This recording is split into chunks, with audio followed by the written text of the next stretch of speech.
Hello, hello, hello. Welcome to Inner Conquest, the world's greatest modern metaphysics channel in the entire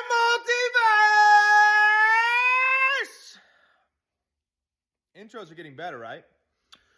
I watched a video the other day that was really clicked for me. And what it was is talking about the undercover agent method. So when you're operating in the fourth dimension, or you're basically, using your mind to influence the aspects of your reality, you're using the unseen to influence the seen. Basically meaning that if I have an objective or a goal, instead of going through a linear process of manipulating my third dimensional world around me, I am prioritizing a fourth dimensional, 4D thinking, living in the end, wish fulfilled type of state occupation to achieve the same goal, right? So if you're watching this video, you understand what that means, right? You're going into the metaphysical field of consciousness and you are changing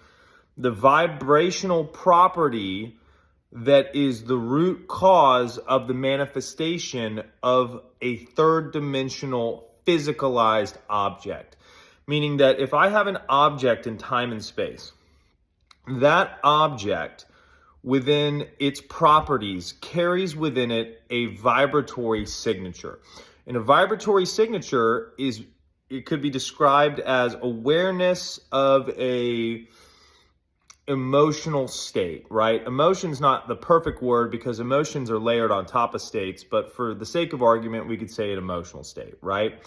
If I think of a laptop, right, and I think of my laptop in the other room, I can feel the dimensions of my laptop if I put my mind to it and I use my imagination to basically feel what my laptop feels like. It's a MacBook, it has cold steel, it's a silver MacBook. I can feel its vibrational essence in my imagination, and then I can go into the room and I can touch that laptop and it will match the properties within which the vibrational, escrow of that thing has in my mind and also in third dimensional reality. So understanding that connection to a vibrational reality as a precursor to a third dimensional reality is very, very important, because when you're working within the realm of things like manifestation or law of assumption, you're not working physically, you're working non-physically. So it's important to understand the dimension of non-physical reality as a vibrational reality that you interpret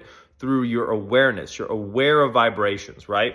If a tree falls in the forest, does it make a sound?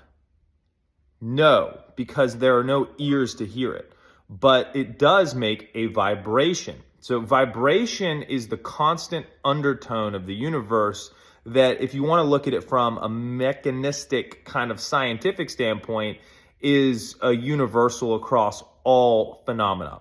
So understanding vibration is important, because if I have a physical item, I also can understand that that same physicalized item has a vibrational component to it as well. Like the laptop. The laptop has a physical manifested form, and it also has a vibrational form, right? The one that is in the imagination. Now, how did the laptop get here? Well, a bunch of people thought about a vibrational form of a laptop, and then the external world congruently mechanized around their thought ideation of that subject and physicalized it. So when you start to become aware that everything has a vibrational component, first off, you just become aware that that is a reality, a subdimensional, more subtle reality that precedes physical manifestation. You become aware of that first. The second thing that you do is you essentially start to consciously manipulate that. So you start to understand that while a real laptop can be manipulated by taking the laptop apart and you can unscrew it and you can mess around with the screen and the graphics cards and all the stuff, right? The vibrational reality, the properties of the vibrational reality, the fourth dimensional reality, can also be manipulated, right? So understanding the correlation between a fourth dimensional reality and a third dimensional reality is very, very important, because the fourth dimensional imaginative reality precedes a third dimensional reality. If you look at the structure of reality, it goes from subtle to gross, meaning that subtle is like if you had water that is still on a pond, right? Still water. Now, if you took that water and you put it into a mold of a pine cone and you froze it, you have a gross version of reality. It's the same water, same reality, same consciousness, different states. So when consciousness occupies a state, it really occupies a form. So understanding that the consciousness of understanding vibration is everything has a vibration, but those gross states, like a laptop, is a version of consciousness that has occupied a specific state. So first thing you do is you understand the vibrational nature of the universe. You understand states, how consciousness molds itself into states, right? And then once you have that awareness of all of the states and how the vibration underlies the actual physical reality, you begin to not just work physically, but you work metaphysically, meaning that you work in the unseen vibrational realm to change the properties of that vibrational gross state to match your desires. So, for example, if you have an SP, that SP, first off, sees you the way you see yourself. That's an important aspect of SPs. But there's a vibratory relationship dynamic between all relationships, right? So if you have a relationship with somebody and you want it to be more intimate or be more carefree or whatever, right?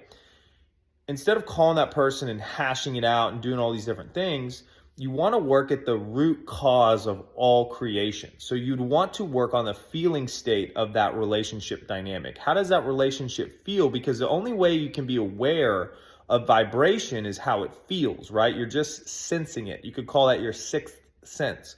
You're aware of vibration. You're aware of the emotional kind of bandwidth that relationship has, right? Now, if you wanted to fix a relationship metaphysically, instead of talking to the person and doing, normal, logical, linear types of, whatever psychology recommends, you would go and you would close your eyes and you would feel what the dynamic feels like. Now, once you understand the properties of that relationship vibrational dynamic, you would start to slowly shift and mold that first into a feeling of satisfaction, because at a macro level, vibration, when it's in alignment, feels good, right? So this is how you have your guidance system. This is how you have the ability to understand general movements that you can manipulate vibration into. If some vibration is off, the first thing you want to do is get it into a general good feeling place, right? So if I have a car and I get a red light on my car, I can take it to the mechanic, I can do all the things, I can do whatever. But if you approach that from a metaphysical standpoint and you understand through Neville Goddard's work that everything is you pushed out, that red light indicator on the car, just as much as it was caused by a physical causation, was also caused by something in your vibratory signature that made you a match to that experience, meaning that there's a vibrational undertone that precedes all third dimensional circumstances and events.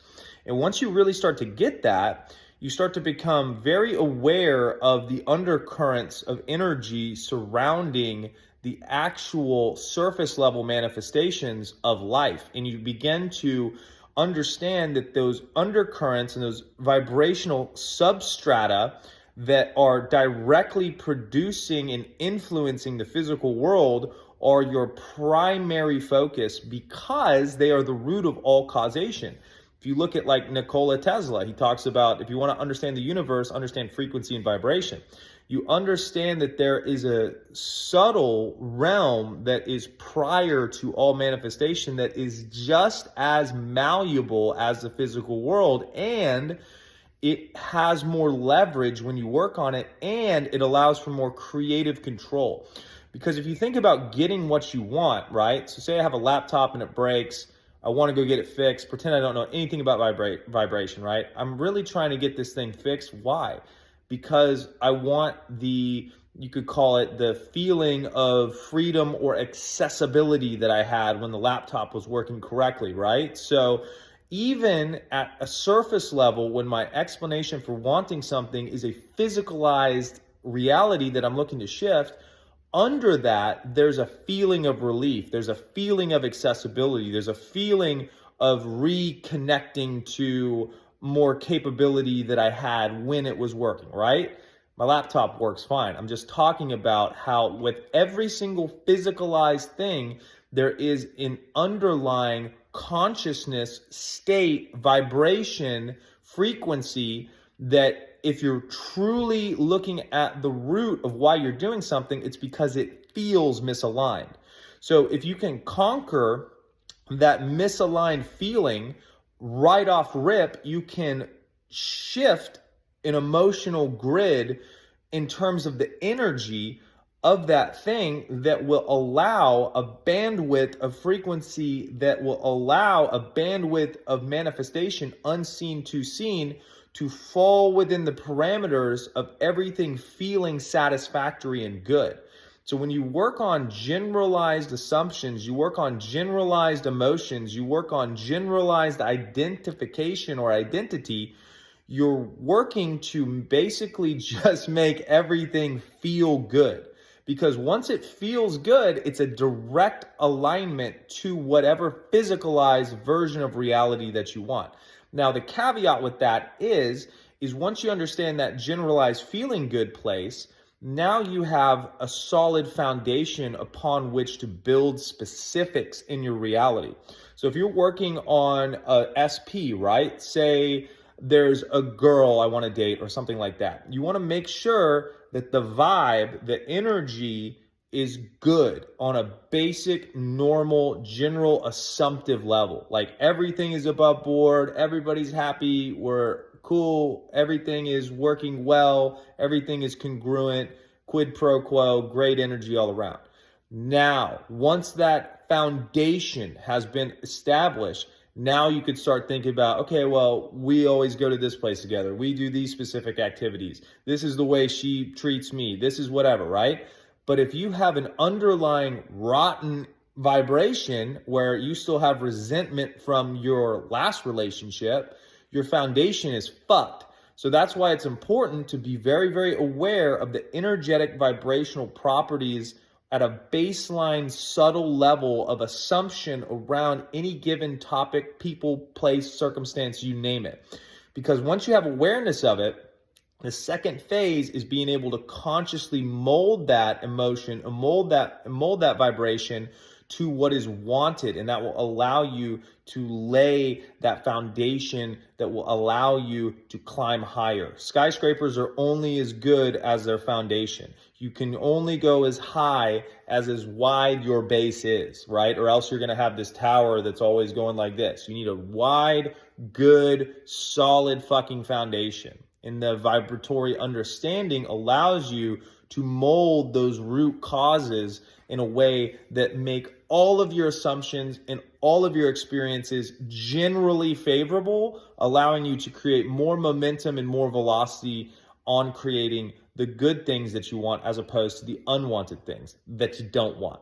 So, hope you guys enjoyed the video. Leave comments down below. Additionally, the link tree has coaching options. If you want to shift something, check out the link tree for the coaching options. And on top of that, go conquer your weekend and have a great day. I appreciate all you guys.